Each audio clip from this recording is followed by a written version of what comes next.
and welcome back to Sinnoh Region. It's been 3 weeks since my last video, and as many of you know, I've been rebuilding the first 2 towns after losing progress in the game. But it honestly turned out to be a fun process, and I have no regrets revisiting these places because it gave me the chance to focus on details I might have overlooked before. While at first glance it may seem like not much has changed, I spent a lot of time fine-tuning and detailing Twinleaf and Sandgem Town again, and I think the results were definitely worth it. Now that those 2 towns are completed, I want to thank everyone who has been patiently waiting for the continuation of this series, and finally we can start building Jubilife City, the biggest bustling hub of Sinnoh Region. This city will provide a lot of living space, office areas and commercial zones, while featuring iconic buildings from the games as well. And it's going to be much bigger and more dynamic than first 2 towns for sure.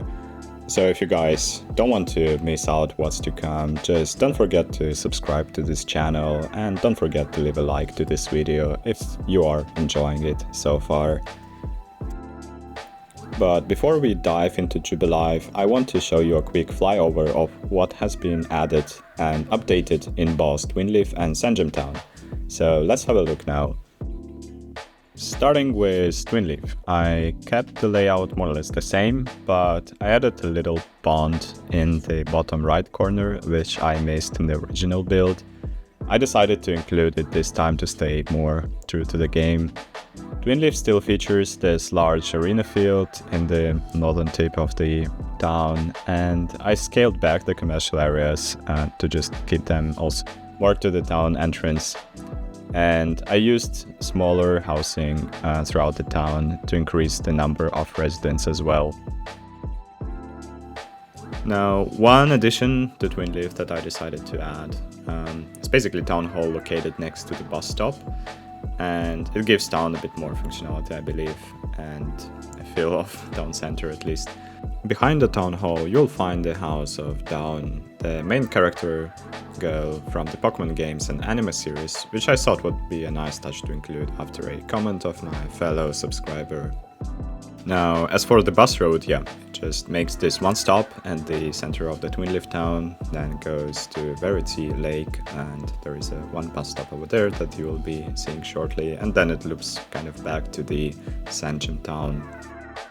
Also, I think you could spot the presence of the bike lanes throughout the town that I thought would be a nice addition, and it kind of also makes this loop throughout the Verity Lake, and you can travel basically all around this area on the bike quite safely. Now, at Lake Verity the road layout remains unchanged, but I replaced the hotel with a larger version and relocated it to the other side of the road. I also added a swimming pool to bring in a bit more tourism within the game's mechanics. And the other features of the lake remain basically the same, including this little isle with the cavern in the middle. Now, moving on to Sandgem, I followed a similar logic and kept the layout mostly the same, though I did tweak it a bit more than in Twinleaf. I expanded the residential areas compared to the previous version, which has increased the overall population. Next to the gas station on the left side of the town, you will find now the House of Lucas, the second main character from the Pokémon games, and Professor's own assistant.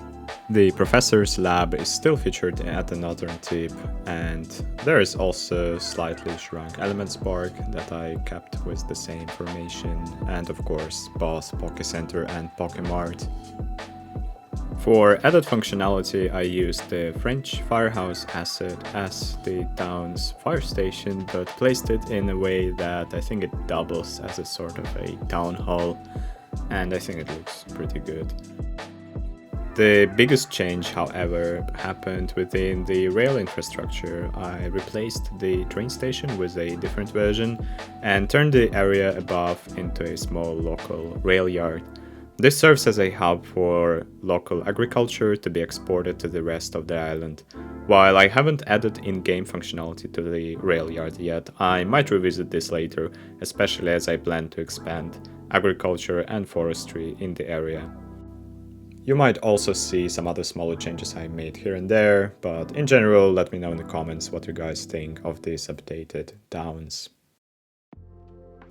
Now let's get into today's build. It is finally time to move on and start constructing the biggest city on the island, Jubilife. Jubilife is going to be quite massive in size, and in this episode I'm going to walk you through the layout, how it has come together. There's going to be a lot of road building today, and I've managed to create a sort of beta version of how the city structure will look. So let's just dive in. The first thing I always like to place is the rail infrastructure, because it defines so much of how the city will look. And I started with this train station in the center of the city, which is elevated above the ground for a few reasons. Not only it is practical, allowing trains to run overhead while freeing up ground space for other assets, but it also takes inspiration from Sapporo, the capital of Hokkaido Prefecture in Japan, which Jubilife is modeled after.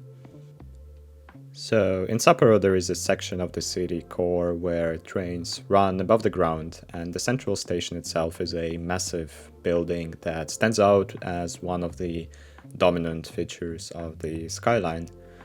Taking inspiration from that, I placed Jubilife's train station at a focal point.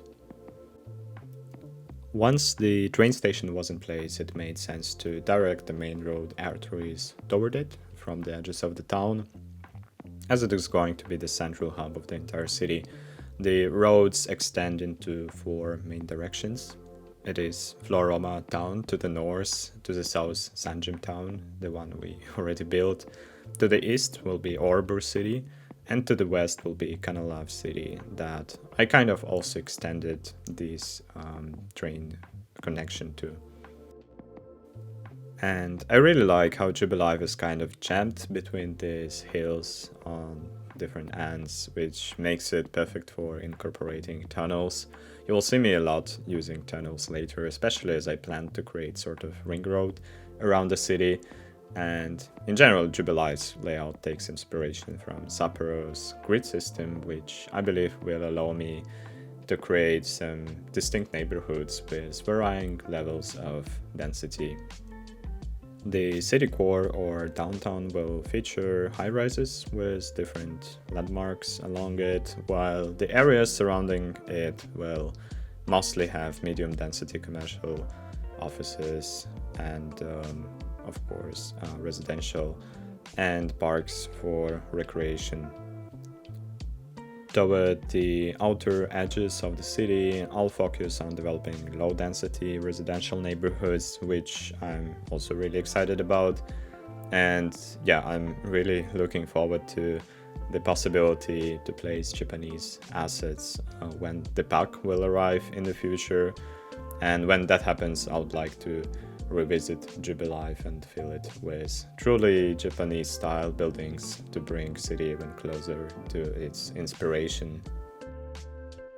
Now, before we will get to any future Japanese asset packs, I'll be experimenting with some of the new European building packs where I think they will fit, Even in Japan, you can sometimes find 19th century buildings influenced by European and American architectural thoughts.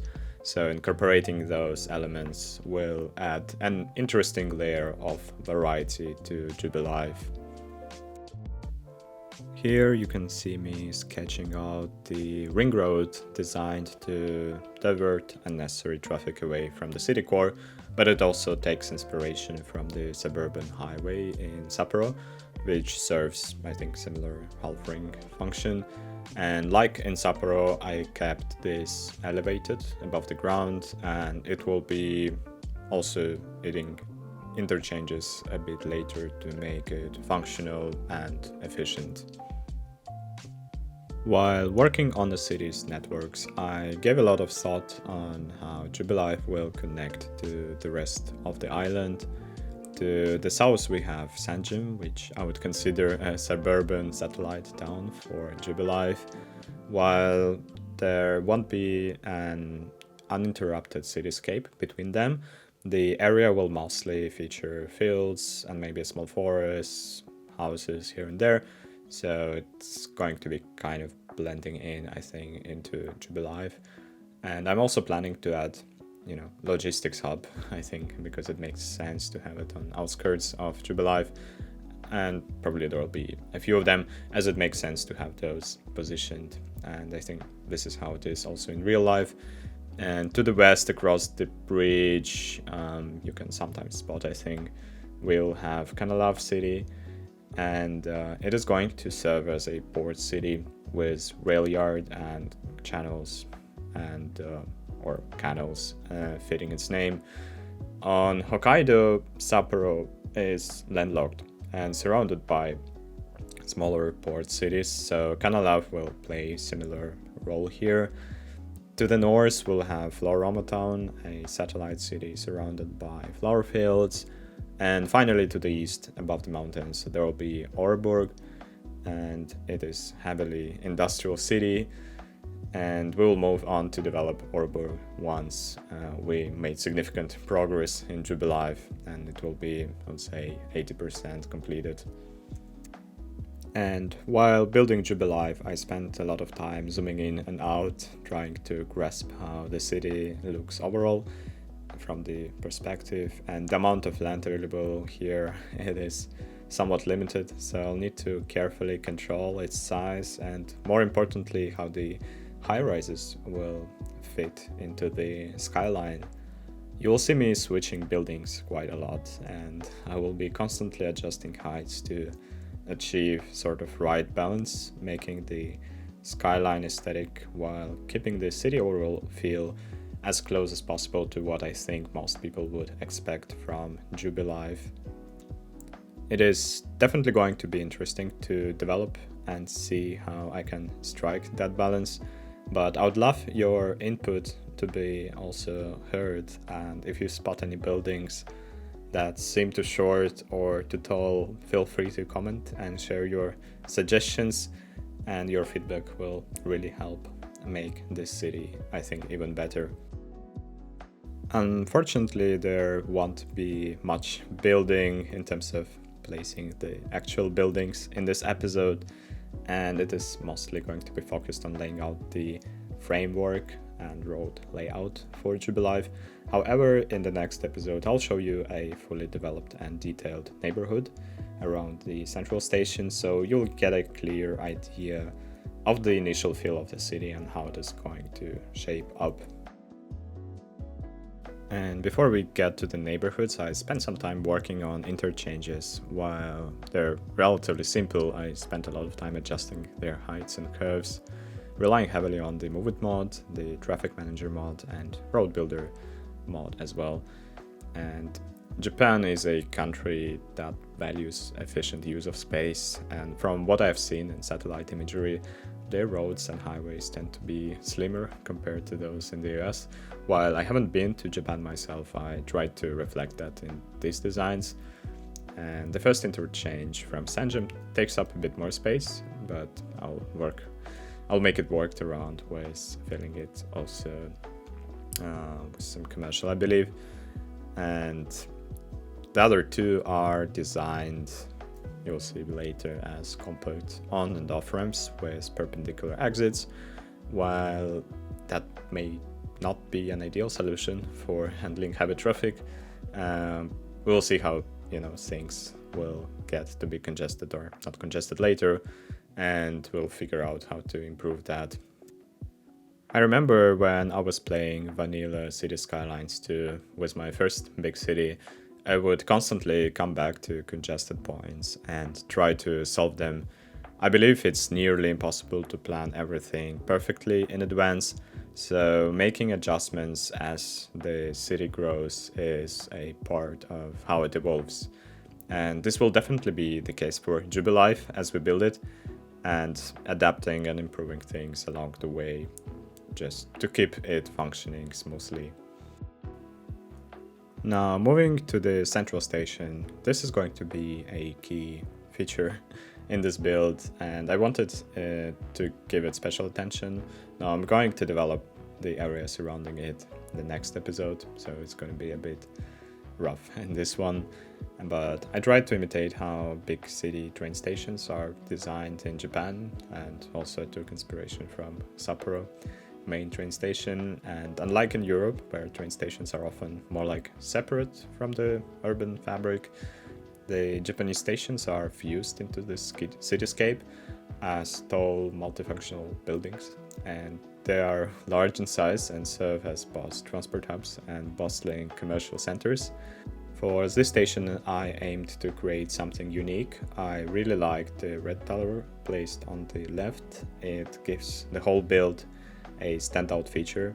And I also placed this new French asset, which I believe was a college, and it just perfectly fit into design. And the end result really captures the commercial city slash train station vibe that I was going for. Throughout the build, I paid special attention on how citizens will move around the city, and the answer was clear. It is going to be a tram network.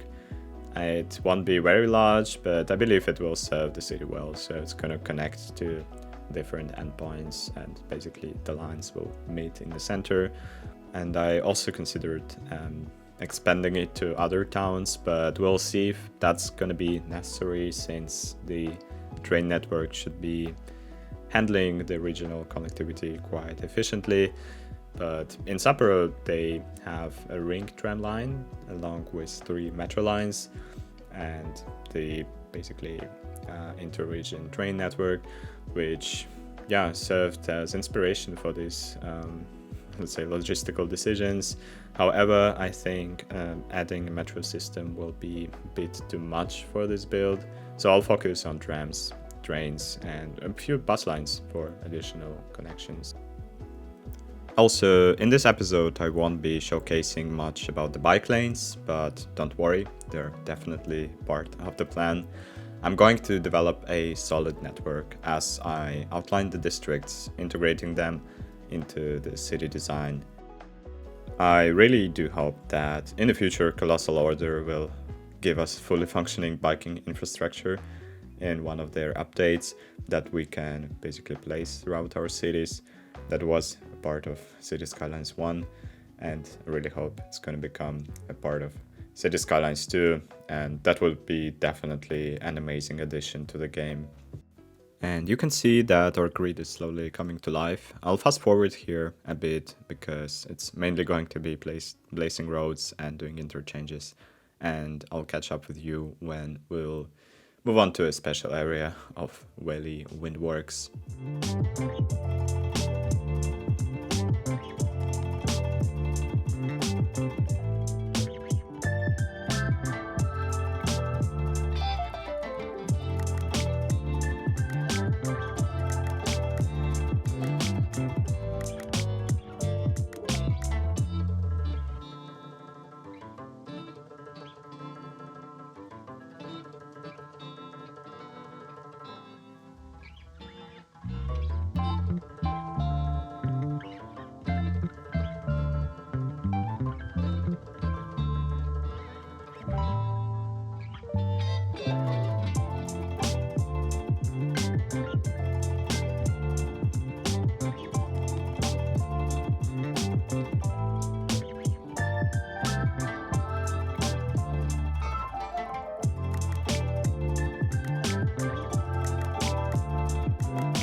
At one point during the build, there was a challenge with the city demanding more electricity.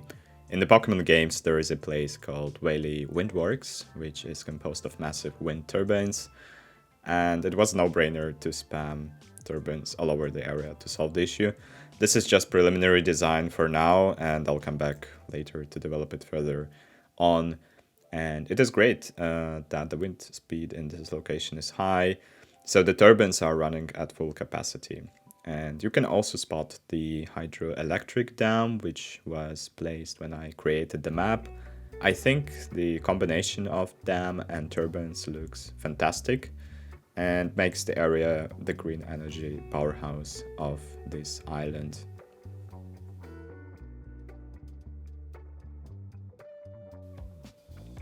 Now back to the city. I'm working on sketching out the northern district, and you can see this road, this huge road cutting through the intercity. Later on I'll revamp the design, but for now this road will lead to Floaroma Town, and it's going to include an intersection which I'll start building in a moment with this ring road. This intersection is inspired by a recent build from Imperator, the German City Skylines 2 creator, who I think is one of the most skilled builders out there, and I'm really happy that he made comeback and producing amazing content again. And in one of his videos he showcased a single point urban interchange design, which I decided to implement here as well. Let's see how it's going to function a bit later on, but so far I was really happy with how the initial version of it turned out.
The infrastructure development for Jubilife isn't limited to the city itself. I also worked on the bridge connecting it to Canalave City, and this bridge is going to be a crucial artery as Jubilife will receive a lot of incoming cars from Canalave and the outer map area.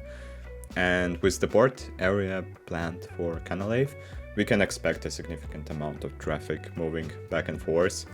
So while this is just the first version of the bridge and it may change later as we going to develop Canalave, I think it's a solid start. And I particularly like how the railway bridge features massive 4-lane train tracks, giving it the feel of a huge railway autobahn. And additionally, I pre-placed a pedestrian bridge here for trainers traveling on foot, making it convenient for everyone to cross basically. And since the French pack was released, I really wanted to try out these low rent housing assets, as they look fantastic and are a great addition for city builds, I think. And for now I've placed them in the southern part of Jubilife to boost population, and just to try get a sense of how the density might look. And I was hoping to recolor them, which I couldn't, which is, I think, fine, because this soft kind of orange tone actually works well with many themes. I've also been thinking about the district names for Jubilife. There will be 4 districts, and the first one is named Hisui, after the original name of Sinnoh. For those who have played Pokémon Legends Arceus, Hisui was the setting's name, and it featured Jubilife Village, which was the initial settlement before the city was built. And this ties nicely into Hokkaido's history, where Japanese colonization began only after the Meiji Restoration in 1869. And before that, the island known as Azo was a home to Ainu people who were primarily hunter-gatherers and didn't develop significant infrastructure. And it is fascinating how the region architecture and infrastructure remain relatively modern, mirroring the historical timeline. The central district, although, will just simply be called a downtown, keeping it quite straightforward and easy.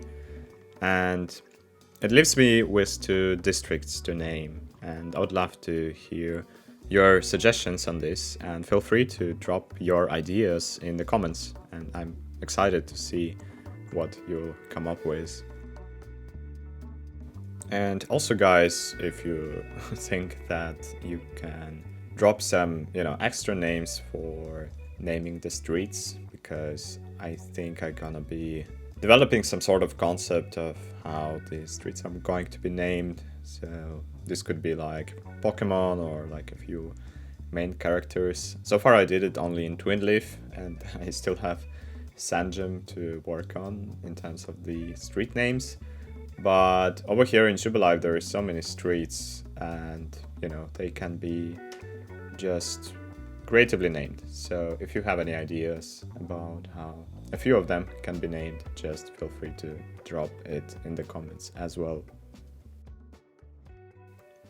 And before we move on to the finalization part of this video, I'll leave you with some music, and so you can enjoy watching how the rest of the city layout took shape.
And finally, before we get to final cinematics, here is a sneak peek at the initial sketch of the big park I'm planning, which is going to be sort of like Central Park for Jubilife, and it is going to feature every Pokemon's type in its own dedicated section, which I'm really excited about. The inspiration comes from Sapporo's Odori Park, which stretches across multiple blocks, and I think it is going to be a fantastic addition to Jubilife.